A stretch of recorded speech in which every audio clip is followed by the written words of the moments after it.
जमुना पार web series के episode 4 में स्वागत है आप सभी का। और इस एपिसोड का नाम है पापा कहते हैं। और ये सुन के पापा कहते हैं बड़ा नाम करेगा। और चलिए देखते हैं कि इसमें शान ने क्या किया है। इसकी स्टार्टिंग होती है मंदिर से और सारे लोग अपने अपने लिए दुआ मांग रहे होते हैं, प्रार्थना कर रहे होते हैं। यहाँ शान की मम्मी जो है वो शान के लिए बोल रही होती है कि प्लीज भगवान जी इसमें थोड़ी बुद्धि दे दो, सद्बुद्धि दे दो। यहाँ शान की बहन बोल रही होती है कि मैं अभी 26 साल की हूँ और मेरी सासू माँ को जल्दी से जल्दी पोता चाहिए, तो प्लीज भगवान जी उनकी ये जिद छुड़वा दो। और तभी शान के जीजू हैं वो कहते हैं कि मेरे में कोई कमी नहीं रहनी चाहिए, अगर मैं बच्चा नहीं दे पाया तो प्लीज मेरे में कोई कमी मत रखना और मेरी पत्नी में भी कोई कमी मत रखना। इसके बाद शान के फादर कहते हैं भगवान जी से कि भगवान जी प्लीज मेरे लड़के को सही राह पे ले जाओ क्योंकि ये गलत राह पे निकल चुका है। एंड शान बोलता है जैसे ही मुझे नौकरी मिलेगी मैं शहर छोड़ के तुरंत निकल जाऊंगा। और इसके बाद पता चलता है शान के पास एक मैसेज आता है और उसे बुलाया जाता है एक कंपनी में इंटरव्यू के लिए। लेकिन उस कंपनी में शान का इंटरव्यू नहीं होता है और उसे बोल के निकाल दिया जाता है कि तुम में एडिकेट्स नहीं है, तुम टैलेंटेड तो बहुत हो लेकिन तुम्हारा जो लाइफस्टाइल है, तुम्हारा रहन सहन है वो अच्छा नहीं है, तो प्लीज तुम उस पे वर्क करो और अपनी इंग्लिश पे भी वर्क करो। इसके बाद होता ही है शान यमुना रिवर के पास खड़ा होता है, तभी मिलती है राणा की बेटी उससे और कहती है कि तुम यहाँ क्यों आए हो, कूदने आए हो या फिर फूकने आए हो, क्योंकि दो ही काम के लिए लोग यहाँ पे आते हैं। एंड ये दोनों बातें करने लग जाते हैं। अब होता यह है राणा की जो बेटी है वो मुंबई से पढ़ के आई है तो उसकी इंग्लिश काफी ज्यादा अच्छी होती है। उस शान के कुछ वर्ड्स करेक्ट करती है एंड शान बोलता है अरे यार तुम भी तो यहीं से हो तो तुम अपनी हिंदी बोलो ना।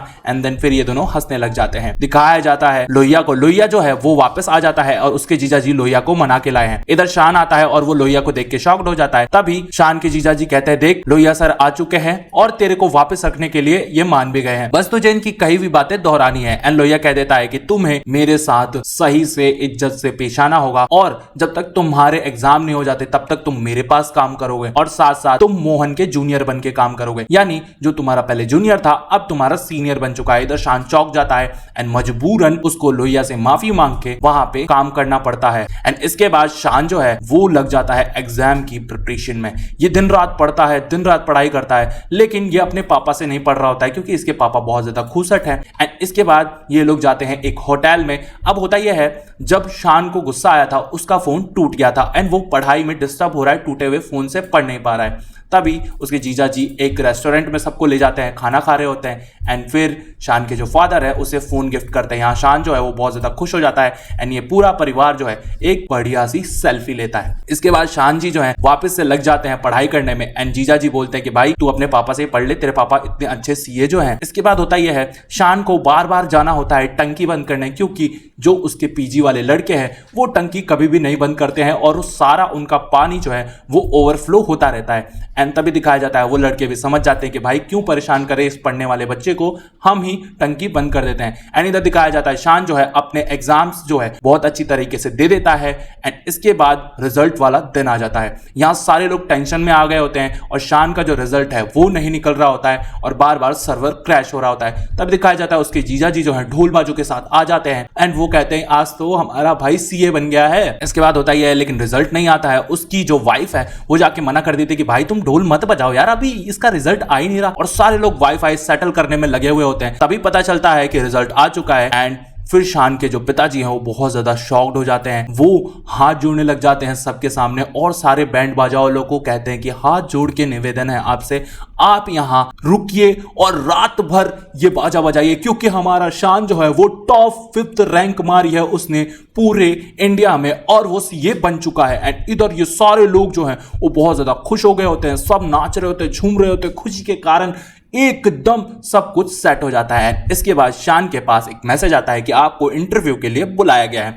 एंड देन होता यह है जब शान इंटरव्यू के लिए जाते हैं तो वो कंपनी शान को सेलेक्ट कर लेती है क्योंकि शान जो है बहुत अच्छा रैंकर है, इसके साथ साथ वो 5th टॉपर है एंड देन उसके जो स्किल्स हैं वो बहुत ज्यादा अच्छे हैं। लेकिन शान के इंग्लिश पे इस बार कोई कॉमेंट नहीं होता है। एंड इधर दिखाया जाता है शान के पास होने की खुशी में उसके पापा जगराता रखवाते हैं और सारे लोग जगराते में आते हैं। इधर राणा भी जगराते में आता है एंड सारे लोग माता जी का भजन करते हैं एंड खुशी से नाच रहे होते हैं, झूम रहे होते हैं, माता से अर्जी लगा रहे होते हैं। एंड फिर दिखाया जाता है शान जो है वापस से आ जाता है। सब लोग शान के लिए बहुत सारी दुआएं मांगते हैं एंड इसके बाद होता यह है, शांतनु को उसके पापा बुलाते हैं ऊपर एंड कहते हैं कि भाई तुम मेरे साथ खड़े रहो और तुमने ये काम करके मेरा जो सीना है गर्व से चौड़ा कर दिया है और मैं अब सर उठा के जी सकता हूं। मेरे बेटे ने मुझे सब कुछ दे दिया है। एंड वो सबको बता रहे होते हैं पूरे ईस्ट दिल्ली को। इधर होता यह है, शान जो है वो खड़ा होता है, तभी उसके पिताजी जो है वो एक अनाउंसमेंट करते हैं कि शान मेरे साथ मेरी कोचिंग क्लासेस चलाएगा। शान जो है